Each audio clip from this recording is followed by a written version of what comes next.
Hey, Simon here from Serpent Center. Oh, I'm just chilling. So my cat was hanging out in here with me, so I thought I would show him on camera just for a little change of pace.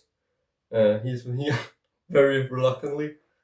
Um, yeah, his name is Spunky. He's old and tired. He's turning 17 this year. Now he's just grumpy as fuck. He's definitely. It's weird. Like as he's gotten older, he's gotten a lot more talkative. But I think it's because he's just complaining about shit. Like he makes some really loud sounds every once in a while. Yeah, he's not a big fan of he's not a big fan of me.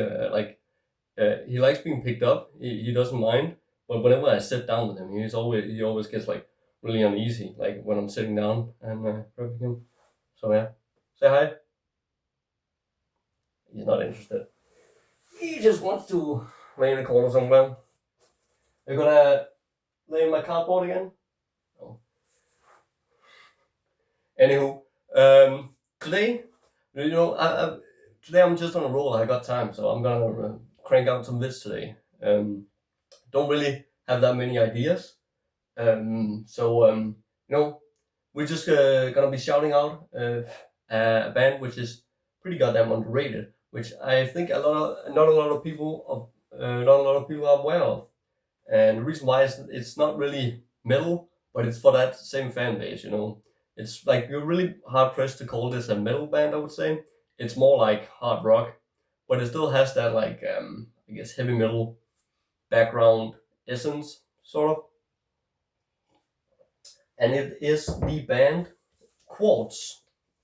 Um, I have two other records. This is like the third one, which is the one I first got into. And yeah, this is like, dude, fantastic fucking kind of like hard rock. It's like, I guess you could call this heavy metal, but it's just the way that it's produced. It's not like super direct and heavy sounding. But I mean, the songs on this are just phenomenal. I mean, it's not a weak fucking moment on here whatsoever. I absolutely love this, and I found out about this like I think it was like in last year some and I just had to pick up like this really should get reissued. It's been reissued on CD, I think twice, but that's also like long out of print now, and it's never gotten a vinyl reissue. Somebody should really reissue this on vinyl. This is the original. There's also a picture disc and a black vinyl, but I got the blue one because it is a rare, original press colored vinyl, uh, which is always cool to see. So I got this blue one here. So yeah, that's really sweet. So that's cool. I don't think I own. I think this is the only like sort of like OG vinyl from the '80s that I own that's actually colored. So that's cool. I don't think I have any other ones because I don't really go for a lot of the original press. I only do it sort of like if it's some album that has some sort of special kind of like value to me, or if it's like out of print and I want it, I'll just go with the original then. Um, but yeah, you know, this is like I think I don't know how like this. It seems like a band that's like really under the radar, at least in like if it's like for that fan base, like that hard rock fan base. Not a lot of people know about it, but if you're into metal and heavy metal, I think this is like right up your alley as well. I actually think I don't remember if it's this one. No, it's not this one. Um, but yeah, this one's my fave. And dude, it's just got melodies and hooks for days. Dude, the opening track, just another man. If that doesn't grab you immediately, dude, dude, you need to get those ears cleaned out. That's just fucking greatness, man. Hard Road, Tell Me Why. And I really like every song just stands out here. Buried Alive. It's like the only like sort of like it has a little bit of a sinister kind of like vibe to it. Um, it's a real standout track, dude. Silver Wheels, fucking greatness, man. Uh, and then I gotta say like the second to last track on here, Avalon, is like the only song on the album that's maybe a little bit weaker than the others, but man, as I've been spinning it, it's like that track's been growing on me. I like, dude, this album's just as good as the other ones, man. So yeah, you know, but yeah, you're not gonna, it's not gonna find any sort of like extreme kind of like topics. There's like Too Hot to Handle, it's just a love song, and um, yeah, Love 'Em and Run and stuff like that. But it's just good ass fucking hard rock. I think this blows away some of the like popular hard rock bands. Um, I much prefer this over whatever. Can't think of like Van Halen. Um, and I never really got into Van Halen.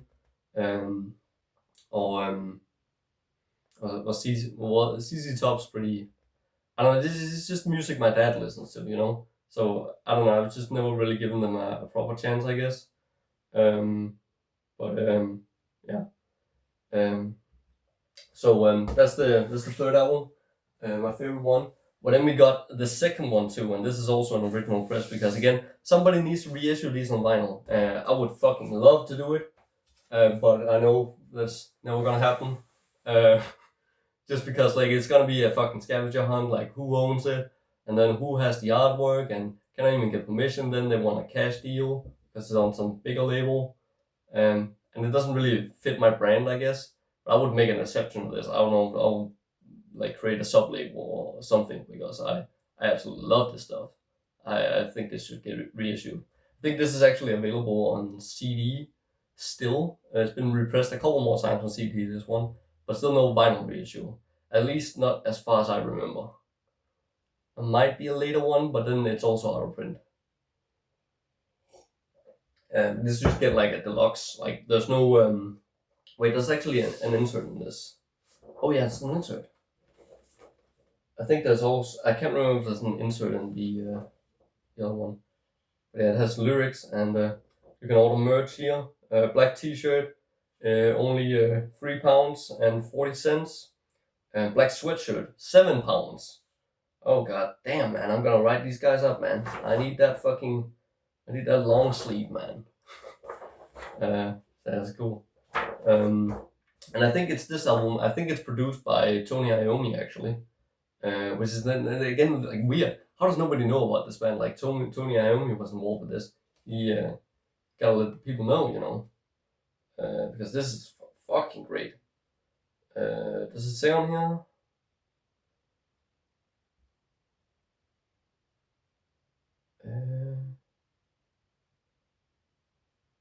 No, it's produced by Derek J. Lawrence.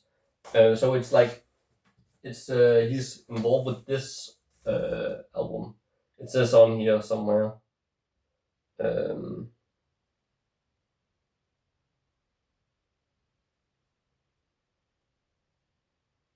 wait, where is it?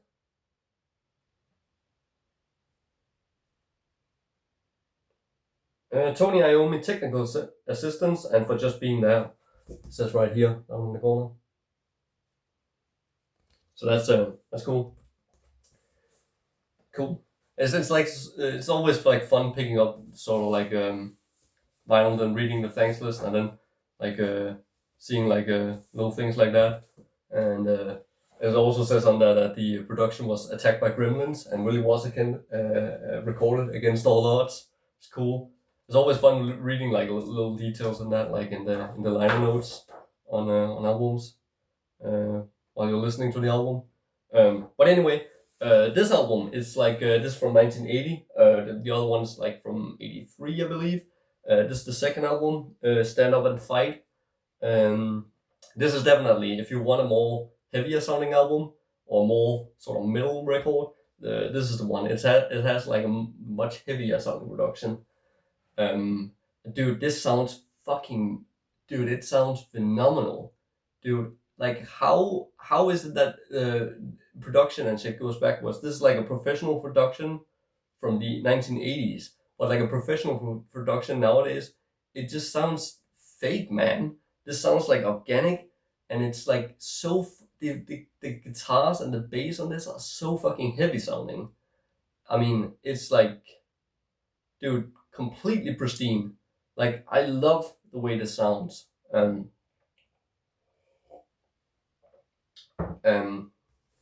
yeah, I always thought that was like fucking like you don't notice that like things just go backwards. Like you aren't fucking stupid.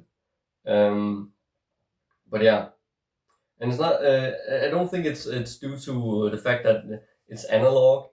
Not necessarily. Like the whole debate of analog versus digital. I actually saw one of the rare YouTube videos I watch nowadays. I saw a video about some guy ranting about digital versus analog, and he had like a really good take on it, which I hadn't heard before. Which was like, hey, that actually makes a lot of sense, and it's sort of something I can recognize a bit, because I, you know, did some YouTube videos in the past where I would do some voiceovers, and I would kind of like, have to retake some lines because I mispronounced it or it didn't come out like quite like I wanted. But he said like the reason why analog is superior to digital is not for any technical reasons. It's because when you're doing something analog, you only got like one take. You got like one take to do the whole song. You have to record it all in one take. And nowadays with digital, it's like because back then with analog, you had to like rewind the tape and erase it or and then start over. Um, so things you were just more prepared to record things when you went into the studio. Nowadays it's just like whatever. If you mess something up, you can just like retake that one little bit again and again until you get it right. So by the time you actually get it right, all the energy is sort of like sucked out of it because you've done it so many times. And I was like, that's really actually really interesting. It's not really anything to do with the sound. It's just the execution. There's not as much energy on it and enthusiasm in the way the performances are recorded on digital. So I thought that was a really good point, and definitely something I can sort of like recognize just in a different context. Um, so yeah, but yeah, anyway, this is like if you're more like a middle only, this is like more up your alley. I would say it's still like hard rock, is but it's like if you like that like 70s metal, like Black Sabbath, the early Judas Priest records. This is like right up your alley as well. It all falls in line with that, where it's metal, but it's not really metal in the sense of like what it would become. God damn, man, I got fucking spooked right there. I thought somebody was in here. It's Spunky, what are you doing? Don't fucking rip up my cardboard. I gotta send out some packages with that. Anyway, but yeah, Stand Up and Fight, such a good opener. Charlie Snow, which is about cocaine, in case you didn't connect the lines when you read the lyrics. Wildfire, oh yeah. And then, I mean, just really good songs, and there's nothing sort of like technical, but it's just catchy, and it's just like, I mean, yeah, it's just a really great album as well. So definitely dig it, and I recommend you check these guys out if you want something a bit different. I guess you can call this like a little offshoot of metal, I guess. But yeah, love somebody to. I just wanna see this reissued and like given like a proper like proper jacket and like a cool insert. Do like a colored vinyl, something cool for these. And throw in a poster as well, something cool. Maybe like some interview with the guys, because they're actually supposedly they're still around, these guys. They did some comeback albums. I listened to the first one. I was not a fan. But yeah, they're still playing. Like, dude, they're like I think they're like in their 70s. It's like absolute nuts. I think some of them are pushing 80. They're still playing. So that's pretty. That's goddamn commendable. That's why somebody needs to get off the ass and get this out. Like, these guys aren't like spring chickens, you know. I'm not saying they're gonna die tomorrow, but I mean, gotta strike while the iron's hot, man. So maybe I'll. I mean, this is like, I already know if I'm gonna fucking hit up any of these labels to put this out, it's just gonna be no reply. That's usually how it goes. Like, I'm just some ham and egger. Nobody cares about me. And I totally understand. But yeah, that's the video for today. Quartz, check them out if you're in the mood for some old shit, some different shit. And dude, this is like completely overlooked stuff for no reason. So yeah, check them the fuck out, and just keep on being you. And thanks for watching.